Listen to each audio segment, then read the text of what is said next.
Should we be singing Hillsong and Bethel? I've heard a lot of controversy and people saying, well, Bethel's church teaches fill in the blank about speaking in tongues, or about the authority that you have as a Christian, or some sort of supernatural thing, or there's potential concerns of them grave soaking and things like that. Therefore, should we be singing songs by people who are potentially false teachers, definitely have some false teaching, etc.? And my argument would just straight up out the rip be, no, we should not have to just stop listening to somebody entirely because of something like that. And here's why. Let's assume that there's one song by Hillsong that is not biblical in a single phrase in that song. Should we sing that song? No, probably not, especially if it's something that's like absolutely heretical. If something is just like, again, your, difference in view of, let's say, how regularly you should take communion, or the way in which you should take communion, I would say like definitely not.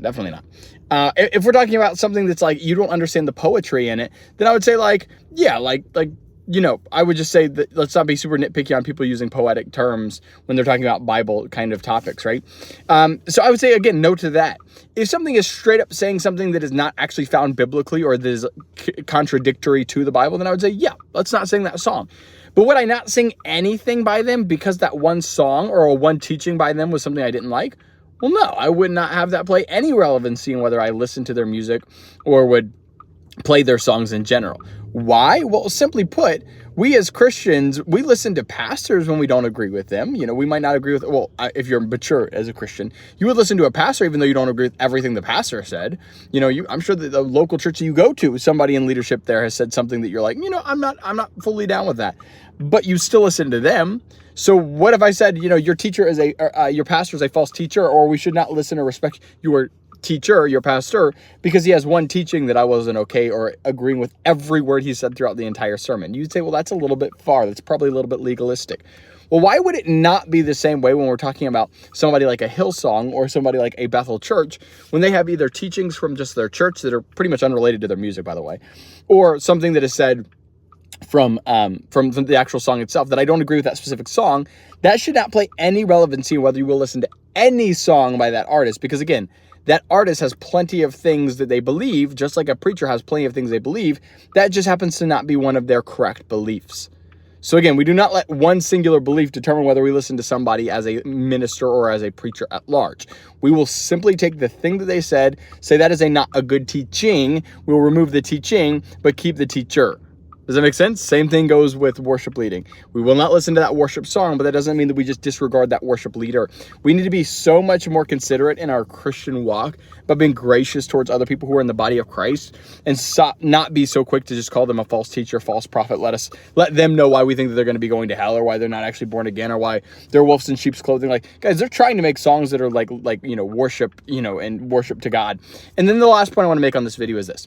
We have a lot of people who I hear and see who make really critical statements towards styles of music, right? I know some people, and they hate Christian rap. They don't think Christian rap is good because, that's like hood stuff, or I've heard goofy stuff like that. Or I've heard people say, I don't like Hillsong because they all have that, kind of like, synthy stuff in the background. And I agree that the whole concept of just copying what a lot of other people do, or having this deception that you're more in the presence of God because you are a synth pad in the background, that's goofy. That's silly. We should not be listening to those kinds of people who are expecting to get more in God's presence because a synth pad's on. That's all in your head. That's not biblical whatsoever. But to tell somebody or not listen to somebody because they choose to also use a synth pad as well, that's where I think we've really crossed the line. This is where I scratch my head and go, why would you not listen to somebody who's using a synth pad? Why would you not listen to somebody just because they have music or attributes of the teacher or of the artist that are similar to other people? Those are not good logical reasons for us as Christians to just say, I'm going to throw out this entire singer, worship leader, preacher, etc. We need to be, again, gracious. Remember, the world will know that we came from the Father by the way that the body of Christ loves one another, it says in John 17. So if that's the case, then why are we being so nitpicky towards the exact same people that are going to be in heaven with us one day? Because the arrogance is to say that you have all the right theology and that you would sing all the right lyrics to all the right songs. And then on that point is, people who are in these more reformed churches, very reformed churches, or Calvary Chapel, maybe very conservative Calvary Chapel churches, who believe that you can only sing hymns or something like that, or will only sing hymns, I should say. Not that they necessarily believe. I don't think I've heard anybody say we would only sing a hymn.